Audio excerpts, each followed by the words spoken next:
नमस्कार, good evening. आज Sunday सत्संग नहीं, क्योंकि सारा दिन मीटिंग्स के अंदर बीता और आज उन तमाम मीटिंग्स के बाद अब मैं आपको वो खबर दे सकता हूं जो आप सुनना चाहते थे कम से कम पिछले कुछ दिनों से, कि 26 जनवरी को किसान गणतंत्र परेड होगी।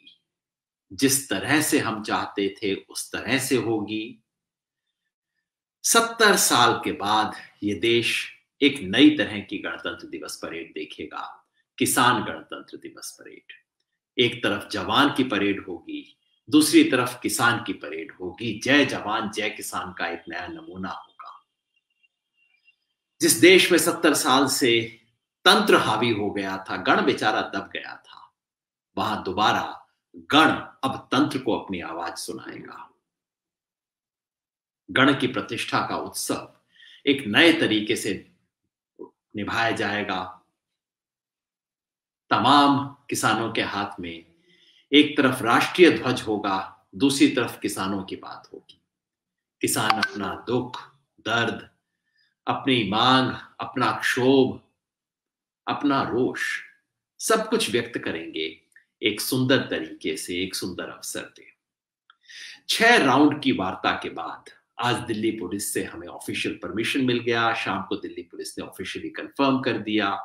आज इस बातचीत में मैं आपके साथ वो सब डिटेल्स शेयर करना चाहता हूं जिस सबके मन में है, जो आना चाह रहे हैं, जो जानना चाह रहे हैं, पत्रकार हो, कोई भी साथी हो, सबके साथ मैं शेयर करना चाहता हूं एग्जैक्टली क्या होगा, परेड कहां जाएगी, कैसे होगी, कब होगी, क्या होगा, क्या नहीं होगा, और तमाम हिदायतें। अगर आप सोच रहे हैं इस परेड में आने के लिए तो मिस मत कीजिएगा। मैं आपको अगले 5-10 मिनट में वो सब हिदायत, वो इंस्ट्रक्शन, क्या करना है, क्या नहीं करना, इस सब की जानकारी दूंगा। परेड कब होगी? 26 जनवरी को, गणतंत्र दिवस को, उस दिन जिस दिन हमने चाहा था। वो दिन जो कि गण की प्रतिष्ठा का दिन है, वो दिन जो कि भारत के संविधान की गरिमा का दिन है। संविधान बेहद जरूरी है, क्योंकि हमारा मानना है कि ये जो 3 कानून आए हैं जिनके विरोध में प्रदर्शन के लिए किसान 2 महीने से बैठे हैं, वो कानून इस देश के संविधान के खिलाफ है। और इसलिए इस देश के संविधान की प्रतिष्ठा के लिए संविधान के दिन 26 जनवरी, जब इस देश का संविधान लागू हुआ, उस दिन हम संविधान की प्रतिष्ठा करते हुए, सविनय अवज्ञा जिसको कहते हुए ये जो कानून है संविधान के विरुद्ध है, तो 26 जनवरी को होगा। संयोग से उस दिन 2 महीने भी पूरे हो जाएंगे इस शीत परीक्षा के। अग्नि परीक्षा तो है नहीं, शीत परीक्षा है ना, ये तो किसानों की। आज का दिन भी खूब ठंडा था दिल्ली के अंदर, जैसे एकदम परीक्षा हो रही हो। फिर भी किसान खुशी से परीक्षा दे रहे हैं। जितने किसानों को मैं मिला आज यहाँ सिंघू बॉर्डर पे, सब कह रहे थे हौसले बुलंद है। पंजाबी में कहते हैं जी चढ़दी कलाच, एकदम चढ़दी कलाच है जी। और दिन भर खबरें आती रही, यहां से किसान आ रहे हैं, वहां से किसान आ रहे हैं, कहां तक के क्यूज लग गए हैं। जो साथी आ रहे हैं बता रहे हैं कि जहां मैंने देखा वहां वहां सड़कों पे सैकड़ों ट्रैक्टर्स, ट्रॉलीज की लाइन लगी हुई है, किलोमीटर तक लाइन लगी हुई है। आज मुंबई में शानदार मार्च हुआ, मीडिया दिन भर रिपोर्ट करता रहा। चारों तरफ से किसान आ रहे हैं। एक सिंपल सा गणित करके देखिए, 1 लाख ट्रैक्टर अगर आते हैं, शायद इससे ज्यादा आएंगे, 1 लाख ट्रैक्टर, हर ट्रैक्टर समझिए 10 मीटर की जगह सड़क पे घेरेगा। ट्रैक्टर की अपनी दूरी, सामने वाले से दूरी, पीछे वाले से दूरी, ट्रैक्टर 10 मीटर की जगह घेरेगा। 1 किलोमीटर में 100 ट्रैक्टर, 10,000 मीटर, 1 किलोमीटर में 100, 10 किलोमीटर में 1000 ट्रैक्टर, जिसका मतलब है 10 गुणा 100, यानी कि 1000 किलोमीटर में 1 लाख ट्रैक्टर आएंगे। यानी कि, और अगर 1.5 लाख ट्रैक्टर हैं, तो आप समझ लीजिए यहां से लेके मुंबई तक सीधे ट्रैक्टर की लाइन होगी। और ये जबकि सिर्फ ट्रैक्टर हो, अगर ट्रैक्टर के साथ आप ट्रॉली भी जोड़ दें तो ये मामला हो सकता है आपको दिल्ली से कम चेन्नई तक लेके जाएगा। इतनी लंबी लाइन लग रही है, इतना लंबा जमावड़ा हो रहा है। अद्भुत ये ट्रैक्टर मार्च होगा। अद्भुत गणतंत्र दिवस की परेड होगी, जिसके लिए किसानों के उत्साह में कोई कमी नहीं है। सबको पता है कि लंबी लाइनें होंगी, सबको पता है हो सकता है जाम हो जाए, लेकिन कोई छूटना नहीं चाहता। गांव से लोग कह रहे हैं गांव में कोई ट्रैक्टर छूट ना जाए। मैंने आपको पिछले भी किस्से बताए थे, लोग एक दूसरे के ट्रॉली ट्रैक्टर के अंदर डीजल भर रहे हैं।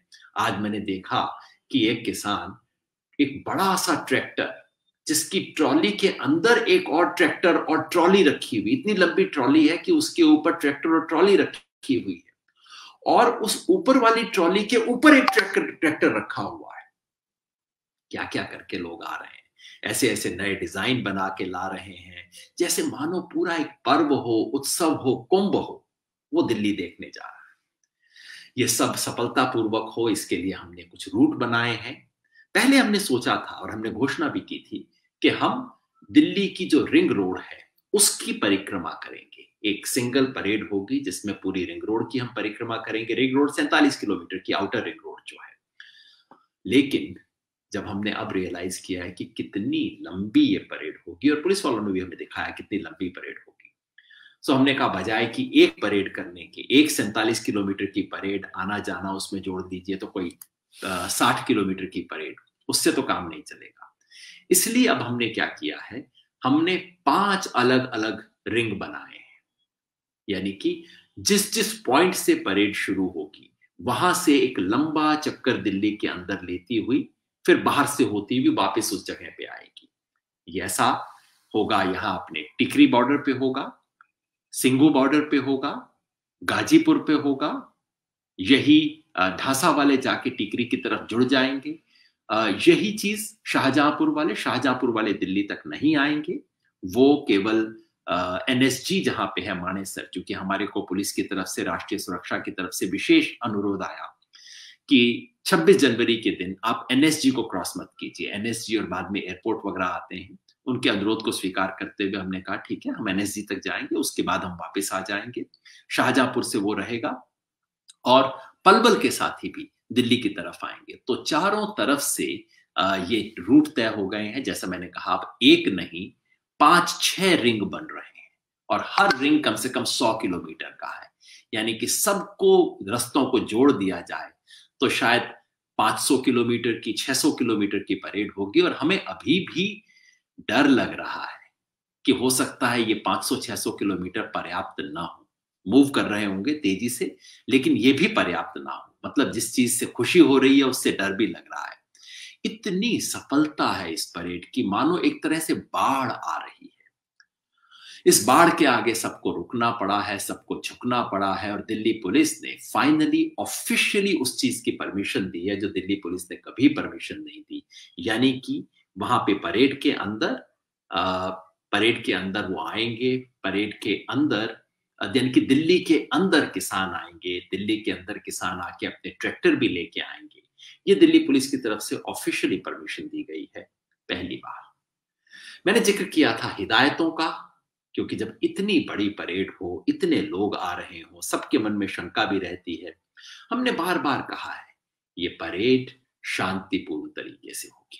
शांतिपूर्ण तरीके से कैसे होगी, इसके लिए हमने तमाम हिदायतें दी हैं, और इनमें से कुछ हिदायतें मैं आपको बताना चाहता हूं। संयुक्त किसान मोर्चा की तरफ से इन हिदायतों को हम रिलीज भी कर रहे हैं और सबको बता रहे हैं हिदायतें क्या हैं।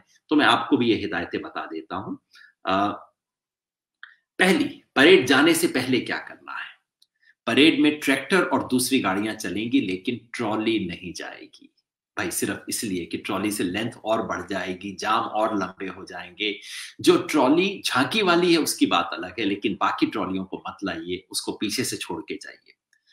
जब चले तो अपने साथ 24 घंटे का राशन पानी पैक करके ले जाइए। इसलिए नहीं कि 24 घंटे लगेंगे यात्रा में, पर पता नहीं कहाँ जैम हो जाए आपको, और क्योंकि उसमें रुक के आप जा नहीं सकते लंगर के लिए, आप रुके और पीछे जैम हो गया, तो अपने साथ अपने ट्रैक्टर के अंदर 24 घंटे का राशन पानी जरूर लेके जाइए। और अगर कहीं जाम में फंस गया, रात हो गई, तो ठंड का इंतजाम भी अपने साथ करके चलना होगा। हमारी विशेष अपील है कि हर ट्रैक्टर पे, हर झंडे पर, हर वाहन पे राष्ट्रीय झंडा हो, किसान का झंडा, किसान संगठन का झंडा भी हो, कोई पार्टी का झंडा ना हो। ये हमारी अपील है आप सबसे। जाहिर है किसी तरह का कोई हथियार नहीं, हथियार का मतलब लाठी को भी पुलिस हथियार मानती है, तो कोई लाठी, जेली तमाम तरह की बातें हुई थी ना, कृपया मत लेके आइए, ऐसा कोई इरादा नहीं है।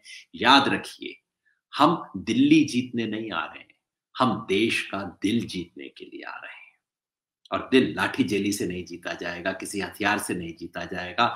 अपने व्यवहार से, जिस तरह का हमने अनुशासन दिखाया है, ये शांति और अनुशासन से हम जीतेंगे। शांति टूटी तो हमें धक्का लगेगा, ये याद रखिए। हिदायतें परेड के दौरान क्या करना है कि परेड में शुरुआत होगी जहां जितने किसान नेता हैं, किसान आगू जिन्हें पंजाबी में बोलते हैं, जथेबंदियों के, वहां की उनकी गाड़ियों से होगी। उनके चलने से पहले कोई नहीं चलेगा। हम सुबह खाना वाना खा के, लंगर करके, तैयारी करके निकलेंगे। एग्जैक्ट टाइम अलग अलग बॉर्डर पे अनाउंस कर दिया जाएगा। जो टाइम आपके अनाउंस हो उसी टाइम पे आप रवाना होंगे, उससे पहले नहीं होंगे। परेड का रूट तय हो चुका है, वहां मार्किंग होगी, हमारे वॉलंटियर खड़े होंगे। रूट को नहीं तोड़ना है, जो रूट बना हुआ है उसी रूट पे हमें चलना है। रूट तोड़ने की कोशिश करेंगे, उनको वहां रोकना पड़ेगा, और ये हमारा इरादा नहीं है। सबसे हाथ जोड़ के, आप खुद भी ना तोड़ें, कोई दूसरा भी अगर तोड़ने की कोशिश करे उसे रोकें। इसी से जुड़ी हुई बात, हम वहां पे डेरा डालने नहीं जा रहे हैं। संयुक्त किसान मोर्चा का साफ फैसला है, वहां जाके दिल्ली की सड़क पे डेरा हमें नहीं डालना है। हम घूम के वापस अपनी जगह आएंगे। सबको स्पष्ट कर दीजिएगा, ऐसा कोई वायलेशन नहीं होना चाहिए। जो डेरा डालने की कोशिश करेंगे उन्हें वॉलंटियर्स को हटाना पड़ेगा। वॉलंटियर्स का जिक्र आया, बता दूं, कम से कम 3000 वॉलंटियर हरी जैकेट पहन के खड़े होंगे किसानों की तरफ से। उनके साथ जो वो आपको इंस्ट्रक्शन देंगे उसको प्लीज मानिएगा। हमें दिल्ली के सामने एक अनुशासन का नमूना पेश करके दिखाना है। लोग कहते हैं किसान आगे पता नहीं क्या कर देंगे। अरे, किसान अनुशासन आपको दिखा सकते हैं, इसका हमें मिसाल दिल्ली के सामने पेश करनी है। छोटा सा अनुरोध, ट्रैक्टर में कईयों में ऑडियो डेक लगे होते हैं। ऑडियो डेक आप अपना मत बजाना, क्योंकि इससे इंस्ट्रक्शन सुनने में, पीछे से आपको हिदायत जो आ रही है वो सुनने में दिक्कत होगी बाकी सब लोगों को। किसी किस्म के नशे की टोटल मनाही है, और अगर आपको दिखे कोई नशा करते हुए गाड़ी चलाते हुए, सूचना तुरंत दीजिए हमारे वॉलंटियर को, हम उसके बारे में कार्रवाई करेंगे। पब्लिक का दिल जीतना है, किसी तरह की कोई बदमगजी नहीं। औरतों को विशेष इज्जत बख्शनी है, और ये जो पुलिस वाला भी है उससे झगड़िए मत। ये यूनिफॉर्म में हमारा किसान है, इससे हमें क्या झगड़ा करना है। मीडिया, चाहे मीडिया जैसा हो, हमारे पक्ष का हो, हमारे खिलाफ हो, हमें उसके साथ बदतमीजी नहीं करनी है। एक दो घटनाएं हुई जिससे मेरा दिल बहुत खराब हुआ, ऐसा कुछ नहीं करना चाहिए। उन्हें स्वतंत्रता दीजिए, हमारे खिलाफ रिपोर्ट करना चाहते हैं, अच्छी बात है, आजाद देश है, वो रिपोर्ट कर लेंगे, हम उसके विरोध में अपनी बात कह लेंगे। हमें उनसे नहीं उलझना। और ये बेचारा पत्रकार जो जमीन पे होता है, ये तो कुछ नहीं करता है, तो ईमानदारी से रिपोर्ट भेजता है। जो सारे खेल होते हैं वो ऊपर होते हैं, उनके बारे में पत्रकार से मत झगड़िए। कुछ इमरजेंसी हिदायत, हमने तमाम तरह की इमरजेंसी के बारे में सोचा है। मेडिकल इमरजेंसी जिसके लिए एम्बुलेंस चलेंगी, इमरजेंसी और किसी तरह की भी हो, किसी तरह की कोई अफवाह आ जाए, याद रखिए 26 जनवरी के दिन कुछ लोगों का खेल ही ये होगा कि अरे वहां पे ये हो गया, फला जगह कुछ हो गया, कुछ कुछ अफवाह चला दी जाएगी, गोली चल गई, पुलिस ने ये कर दिया, इतने लोगों को कर दिया। बिल्कुल विश्वास मत कीजिए। और अगर आपको लगे कि मामला बहुत गंभीर है, मुझे करने की जरूरत है, तो संयुक्त एकता मोर्चा करके हमारा फेसबुक पेज है, फेसबुक पेज पे चेक कीजिए। मेरा अपना फेसबुक पेज जो आप देख रहे हैं, इसके ऊपर हम सारे दिन चीजों को अपडेट करते रहेंगे। कोई भी इंपॉर्टेंट खबर होगी आपको यहां दिखाई देगी। किसी दूसरे की बात पे, अफवाह पे विश्वास मत कीजिए। और हमने एक हेल्पलाइन चला रखी है, जरूरत हो तो उस हेल्पलाइन पे आप फोन कीजिए, वहां से चेक कीजिए। आपको कुछ खबर लगती है इमरजेंसी होने की कोई बात, आप तुरंत उस हेल्पलाइन पे बता सकते हैं। कोई मेडिकल इमरजेंसी हो तो बता सकते हैं। ट्रैक्टर खराब हो जाए, ट्रैक्टर को साइड में कर दीजिए ताकि पीछे वालों का रास्ता ना टूटे, और फिर आप हेल्पलाइन पे बताइए। हमारे साथी 24 घंटे उस हेल्पलाइन पे आपकी उम्मीद करने, आपकी मदद करने के लिए होंगे। हाँ, अगर कोई क्रिमिनल वारदात हो जाए, जो कि होगी नहीं, लेकिन अगर आपको महसूस हो कि ऐसी चीज है, पुलिस को बताने की जरूरत है, तो 112, आजकल पुलिस का नंबर 100 नहीं है, दिल्ली के अंदर 112 112 है। हेल्पलाइन जिसका जिक्र मैं कई बार कर चुका हूं आपके साथ, तो हेल्पलाइन का नंबर मैं आपको एक बार दोबारा बता दूं। हेल्पलाइन हमने जो जारी की है, वो एक तो मिस्ड कॉल नंबर है, लेकिन साथ में एक हेल्पलाइन भी हमने जारी की है। हेल्पलाइन है 742 838 4230 7428384230 इस हेल्पलाइन नंबर पे आप कॉल कर सकते हैं, सूचना दे सकते हैं और सूचना मांग सकते हैं। दिन रात हमारे साथी उसके लिए उपलब्ध होंगे। ये सब सूचनाएं उन लोगों के लिए हैं जो पता नहीं कहां कहां से चल के इस अद्भुत ऐतिहासिक मार्च में शामिल होने के लिए आ रहे हैं। क्यों कर रहे हैं मार्च? इस मार्च के माध्यम से हम चाहते हैं देश को किसान दिखाई दे, किसान का दुख दर्द दिखाई दे, किसान की मांग समझ आए। और कौन पता, सर्दी के दिन किसानों की ये गर्मजोशी देख के हो सकता है इस देश के प्रधानमंत्री का दिल पिघल जाए, जो पिछले 60 दिन से नहीं पिघला है। हो सकता है जनता आके कहे कि भाई अब तो किसानों की बात मान लो आप। 26 जनवरी हमारा अंतिम पड़ाव नहीं है। यह आंदोलन लंबा है। हमने फैसला किया है कि आंदोलन चलेगा, लंबा चलेगा। जब तक हम अपनी मांग नहीं मनवा लेते तब तक हम इस आंदोलन को चलाएंगे। सिद्धांतों की लड़ाई है, हमारे भविष्य की लड़ाई है। 26 जनवरी आखिरी दिन नहीं है। अगले 26 जनवरी के दिन हम आगे का प्रोग्राम भी अनाउंस करेंगे। लेकिन इस दिन हमें एक नमूना बना के दिखाना है देश को, हम सबको दिखाना है किसान सिर्फ भीड़ नहीं है, किसान कोई उजड़ आवारा किस्म की भीड़ नहीं है जो आके कुछ कर जाएगी। हम अनुशासन दिखा सकते हैं। ये मेरी जिम्मेवारी है, आपकी जिम्मेवारी है, हम सबकी जिम्मेवारी है, मीडिया की जिम्मेवारी है, पुलिस की जिम्मेवारी है। 26 जनवरी का दिन देश का माथा ऊंचा हो, देश का सीना चौड़ा हो, तिरंगा और ऊंचा फहराए और इस तिरंगे में जो हरा किसान का रंग है वो सबको दिखाई दे और किसान इस देश की आन बान शान से जुड़े और हम सब आखिर में कह सकें, जय जवान, जय किसान, जय हिंदुस्तान। बहुत बहुत शुक्रिया।